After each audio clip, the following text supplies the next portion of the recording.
ಹರೇ ಕೃಷ್ಣ. ಎಲ್ರಿಗೂ ನಮಸ್ಕಾರ. ನೋಡಿ, ಇದೇ 17ನೇ ತಾರೀಕು ನಾಗರ ಪಂಚಮಿ. ಖುಷಿಯಿಂದ ನಾಗದೇವತೆ ನಾಗರ ಆರಾಧನೆ ಮಾಡಿ. ಯಾಕೆಂದರೆ ನಾಗ ತುಂಬ ಇಂಪಾರ್ಟೆಂಟು ಮನುಷ್ಯನ ಜೀವನಕ್ಕೆ. ತುಂಬ ಇಂಪಾರ್ಟೆಂಟ್. ಮಕ್ಕಳು ಸಂಬಂಧಪಟ್ಟಿದ್ದಾಗಲಿ, ಮದುವೆ ಸಂಬಂಧಪಟ್ಟಿದ್ದಾಗಲಿ ತುಂಬ ಇಂಪಾರ್ಟೆಂಟ್ ಆಗುತ್ತೆ. ಒಂದು ಟಿಪ್ಸ್ ಹೇಳ್ತೀನಿ ನೋಡಿ. ಏನಪ್ಪ ಅಂದರೆ, ನೋಡಿ, ದಯವಿಟ್ಟು ನಾಗರು ಮಾಡ್ಬೇಕಾದ್ರೆ ಹಾಲು ಬಿತ್ತಿರಲ್ಲ, ಒಂದು ಸ್ವಲ್ಪ ಅಕ್ಕಿ ಹಿಟ್ಟು ಹಾಕಿ ಒಂದು ಸ್ವಲ್ಪ ಅರಿಶಿನ ಹಾಕಿ ಹಾಲು ಉರಿ. ತುಂಬ ಬೆನಿಫಿಟ್ಗಳಿದೆ. ಇದು ಯಾರು ಮಾಡಬೇಕಂದ್ರೆ ಎಲ್ಲರೂ ಮಾಡ್ಬೋದು.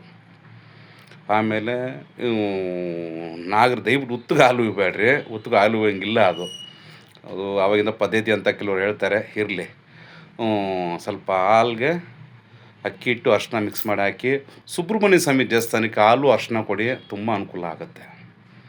ಆಮೇಲೆ ಇನ್ನೊಂದೇನಪ್ಪ ಅಂದರೆ, ಅಮ್ಮನವ್ರ ದೇವಸ್ಥಾನ ಎಲ್ಲಾನ ಇದ್ದರೆ ನಿಮ್ಮ ಮನೆಗಳ ಹತ್ರ, ಇಲ್ಲ ಶಿವನ ದೇವಸ್ಥಾನ ಇದ್ರೂ ಸರಿ, ಅಲ್ಲೂ ಅಷ್ಟೇ ಹೋಗಿ ಅರಿಶಿನ ಹಾಲು ಕೊಟ್ಟು ಬನ್ನಿ. ತುಂಬ ಅನುಕೂಲಗಳಾಗುತ್ತೆ, ಒಳ್ಳೆಯದಾಗುತ್ತೆ.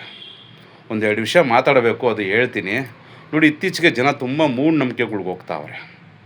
ತ್ರಿಶೂಲ ಇಕ್ಕೊಂಬಿಟ್ರೆ ದೇವ್ರು ಕಾಣುತ್ತೆ, ಆಮೇಲೆ ಮೈ ಮೇಲೆ ದೇವ್ರು ಬರ್ತಾಯಿತ್ತು. ದೇವ್ರೇನು ಬೇರೆ ಕೆಲಸ ಇಲ್ವಾ ದೇವ್ರುಗಳಿಗೆ? ಟೈಮ್ಸ್ ಅನ್ನೋದೇ ಇಲ್ಲ, ಯಾವಾಗ ಬೇಕಾದ್ರೂ ದೇವ್ರು ಬರುತ್ತಂತೆ.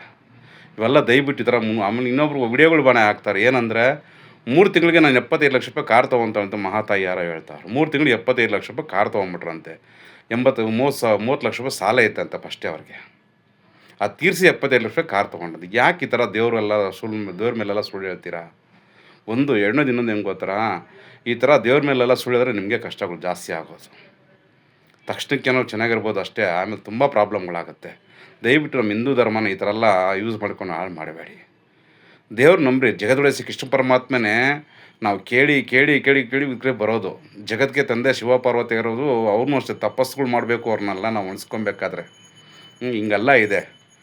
ಹಂಗೂ ನಿಮಗೆ ಕಷ್ಟಗಳು ಪರಿಹಾರ. ಯಾಕಂದರೆ ನೋಡಿ, ಬೆಂಗಳೂರಲ್ಲಿ ಅಂಥ ದೇವಸ್ಥಾನಗಳಿದ್ರೆ ಹೇಳ್ತೀನಿ ನೋಡಿ, ಅದಕ್ಕೆಲ್ಲ ಹೋಗಿ ಬನ್ನಿ, ಖಂಡಿತ ಒಳ್ಳೆಯದಾಗುತ್ತೆ. ತಾಯಿ ಬನಶಂಕರಿ ದೇವಸ್ಥಾನಕ್ಕೆ ಹೋಗ್ರಿ. ಬರೀ 3 ವಾರ ಇಲ್ಲ, 5 ವಾರ ಇಲ್ಲ, 7 ವಾರ ಇಲ್ಲ, 9 ವಾರ ದೀಪ ಹಚ್ಚಿ ಸಾಕು. 2 ದೀಪ ಹಚ್ಚಿ, ನಿಮ್ಮೆಣ್ಣೆ ದೀಪ ನೋಡಿ, ನಿಮ್ಮ ಕಷ್ಟಗಳು ಪರಿಹಾರ ಆಗುತ್ತೆ. ತಾಯಿ ಅಣ್ಣಮ್ಮನ ದೇವಸ್ಥಾನಕ್ಕೆ ಹೋಗಿ. ಬೆಂಗಳೂರಿಗೆ ನಮ್ಮ ನಗರ ದೇವತೆ ಅಣ್ಣಮ್ಮ. ಅಲ್ಲಿ ಮೊಸರು ಹಾಕಿ ತಾಯಿಗೊಂದು ನಮಸ್ಕಾರ ಹಾಕ್ಕೊಂಬನ್ನಿ, ಮಲ್ಲಿಗೆ ಹೂ ಕೊಟ್ಟು. ಆಮೇಲೆ ನೋಡಿ ಅದ್ರ ಪವಾಡ ನೋಡಿ ನೀವೇ. ನಮ್ಮ ವೀರಭದ್ರ ಸ್ವಾಮಿ ದೇವಸ್ಥಾನಕ್ಕೆ ಹೋಗ್ರಿ. ಇಲ್ಲಿ ನಮ್ಮ ಬಂಡಿ ಮಂಗಳಮ್ಮ ದೇವಸ್ಥಾನ ಎದುರುಗಡೆ ಇದೆ. ಎಂಥ ಕಷ್ಟಗಳಿದ್ರು, ಮಾಟ ಮಂತ್ರ ದಿಷ್ಟು ದೋಷಗಳಿದ್ರು ಹೋಗುತ್ತೆ. ಇನ್ನು ನಮ್ಮ ಬಂಡಿ ಮಂಗಳಮ್ಮಗೆ ಹೋದರೆ ತೀರ್ಥ ಸ್ನಾನ ಮಾಡ್ತಾರೆ. ತಾಯಿಗೆ ಹಾಕಿ ನಮ್ಮ ಮೇಲೆ ಬಿಡಿ. ಎಲ್ಲಿ ಮಾಡ್ತಾರೆ ಆ ಥರ ತಲೆ ಮೇಲೆ ಬೀಳುತ್ತೆ. ಈ ಥರ ಎಲ್ಲ ದೇವಸ್ಥಾನಗಳು ಇಟ್ಕೊಂಡು ಸುಮ್ಮನೆ ಅಲ್ಲಿ ಮೂಢನಂಬಿಕೆಗಳಿಗೆಲ್ಲ ಒಳ್ಳೆ ತೆಂಗಿನಕಾಯಿ ಕಟ್ಟೆ, ನಾನು ಇಲ್ಲಿ ಕುಂಬಳಕಾಯಿ ಕಟ್ಟಿದೆ ಅಂದ್ಕೊಂಡು ಬೇಡ. ದಯವಿಟ್ಟು ನಮ್ಮ ಹಿಂದೂ ಧರ್ಮನ ಈ ಥರ ಹೆಸರನ್ನ ಹಾಳು ಮಾಡಬೇಡಿ. ಇನ್ನೊಬ್ರಿಗೆ ಆಳ್ಕೊಳಕ್ಕೆ ಆ ದಾರಿ ಮಾಡಿಕೊಡ್ಬೇಡಿ. ಮನೆ ದೇವ್ರನ್ನ ಕರೆಕ್ಟಾಗಿ ಪೂಜೆ ಮಾಡಿ, ಗುರು ಹಿರಿಯರನ್ನ ಗೌರವಿಸಿ. ಮನೇಲಿ ತಂದೆ ತಾಯಿ ಇದ್ದರೆ ಅವ್ರನ್ನ ಗೌರವದಿಂದ ನೋಡ್ಕೊಳ್ಳಿ. ಪರಮಾತ್ಮ ಜಗದೊಡೆ ಕೃಷ್ಣ ಪರಮಾತ್ಮ ಬಂದು ಅವನೇ ಸಹ ನಿಮ್ಮ ಮನೆಗೆ ಬಂದು ನಿಮ್ಗೆ ಒಳ್ಳೇದು ಮಾಡ್ತಾನೆ. ಕಥೆಗಳು ಸ್ವಲ್ಪ ನಮ್ಮ ಭಗವದ್ಗೀತೆಗಳು ಸ್ವಲ್ಪ ಕೇಳಿ. ದಯವಿಟ್ಟು ಮೂಢನಂಬಿಕೆಗಳ್ಗೆ ಹೋಗಬೇಡಿ. ಇವತ್ತು ಸ್ವಲ್ಪ ಸಣ್ಣ ಪುಟ್ಟ ಪರಿಹಾರ ಹೇಳಿದ್ದೀನಿ. ಹೆಚ್ಚಿನ ಮಾಹಿತಿಗಾಗಿ ನಾನು ಕಾಂಟ್ಯಾಕ್ಟ್ ಮಾಡ್ಬೋದು. 9611931633. ನಮ್ಮಲ್ಲಿ ಜ್ಯೋತಿಷ ತರಬೇತಿಗಳು ಇರ್ತವೆ. ಅಸ್ಟ್ರಾಲಜಿ, ನ್ಯೂಮರಾಲಜಿ ಎಲ್ಲ ಇರ್ತವೆ. ತುಂಬ ಸರಳವಾಗಿ ನೀಟಾಗಿ ಹೇಳ್ಕೊಡ್ತೀನಿ. ಬಂದು ಕಲೀರಿ. ಎಲ್ಲರಿಗೂ ಒಳ್ಳೆಯದಾಗಿ ಸದಾ ಒಳ್ಳೆಯದು ಆಲೋಚನೆ ಮಾಡಿ. ಕೃಷ್ಣ ಖಂಡಿತವಾಗ್ಲೂ ಒಳ್ಳೆಯದೇ ಮಾಡ್ತಾನೆ. ಆ ಜಗದೊಡೆಯ ಕೃಷ್ಣ ಪರಮಾತ್ಮ ಒಳ್ಳೇದು ಮಾಡಲಿ. ಜಗತ್ತಿಗೆ ತಂದೆ ತಾಯಿ ಆಗಿರೋ ಶಿವ ಪಾರ್ವತಿಯರು ಎಲ್ಲರೂ ಒಳ್ಳೇದು ಮಾಡಲಿ. ಹರೇ ಕೃಷ್ಣ.